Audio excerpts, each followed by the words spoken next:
안녕하세요. 말씀의 거리 857번째 시간 기도하심으로 시작하겠습니다. 거룩하신 주님 감사합니다. 주님의 말씀을 묵상합니다. 성령님께서 말씀에 조명이 되어 주시옵소서. 우리 주 예수 그리스도님의 이름으로 기도합니다. 아멘.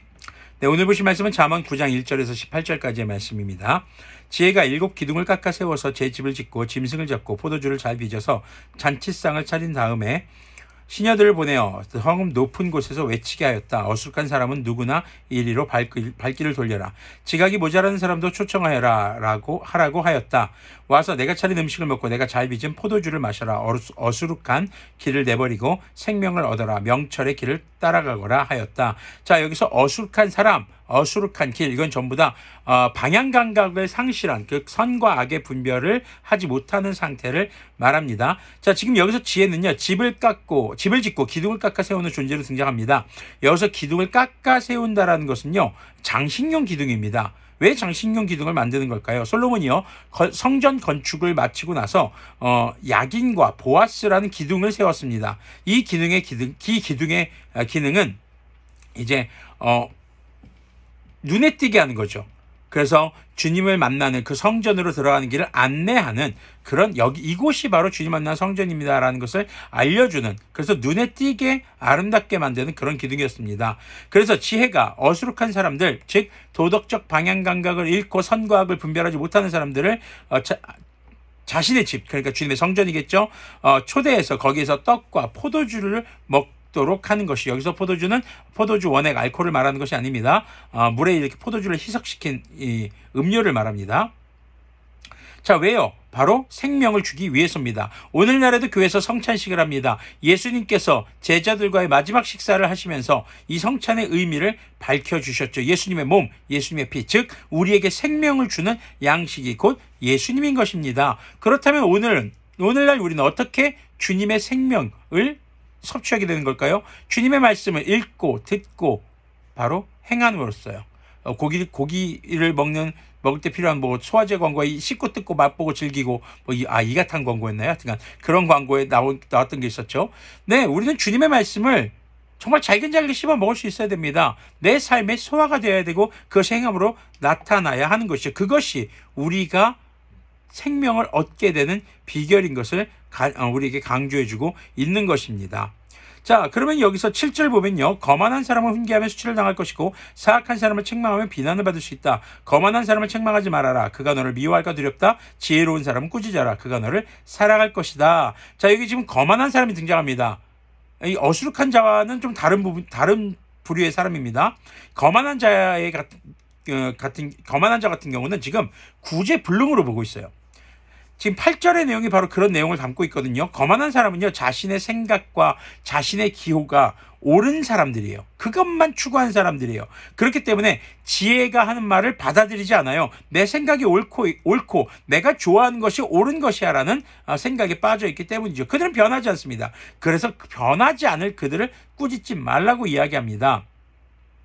이런 것들은 이제 지혜인 예수님을 만나기 전에는 필요하지만 예수님을 만나고 나서도 여전히 변하지 않는 사람들이 이런 거만한 자의 경우에 해당될 수 있는 것이죠. 자, 이것을 놓고 우리가 다른 사람들에게 그럼 주님의 말씀을 전하지 말아야 할 것인가 라고 생각하기보다는 내가 거만한 자가 아닌지를 돌아보는 말씀이 되어야 할 것입니다. 9절을 계속 보면요, 지혜로운 사람은 훈계할수록 더욱 지혜로워지고 의로운 사람은 가르칠수록 학식이 더할 것이다. 즉 삶이 변해간다는 것입니다.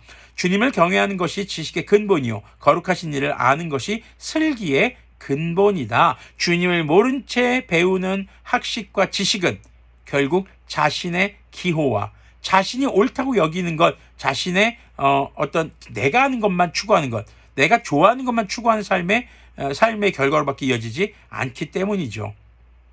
나 지혜로 말미암아 내가 오래 살 것이요 내 수명도 길어질 것이다. 내가 지혜로우면 그 지혜가 내게 유익하지만 내가 거만하면 그 거만이 너를 해롭게 할 것이다. 자, 여기서 수명이 길어진다라는 것은요, 단순히 나이 많이 먹도록 산다, 오래 산다 이런 개념이보다는 지혜로 인해서 가치 있는 삶, 좀 더 유의미한 삶의 비중이 커진다라고 볼 수 있는 것이죠. 우리가 어떤 행동을 해서 우리의 수명이 더 길어진다라고 보기는 어렵습니다. 우리의 모든 생사화복을 주관하시는 분은 주님이시기 때문입니다. 다만 우리에게 주어진, 주님께서 우리에게 주신 그 생명이 좀 더 가치 있고 유의미한 그런 비중을 크게 하려면 더 열매 맺는, 더 이 가치 있는 삶을 살기 위해서 우리는 지혜를 따라, 주님의 말씀을 따라 살아가야 한다라는 것이죠. 어리석은 여자는 수다스럽다. 지각이 없으니 아는 것이 아무것도 없다. 그러한 여자는 자기 집 문 앞에 앉거나 마을 높은 곳에 앉아서 제갈길만 바쁘게 가는 사람에게 어수룩한 사람은 누구나 이리로 발길을 돌려라 하고 소리친다. 지각이 모자라는 사람에게도 이르기를 훔쳐서 마시는 물이 더 달고 몰래 먹는 빵이 더 맛있다 하고 말한다.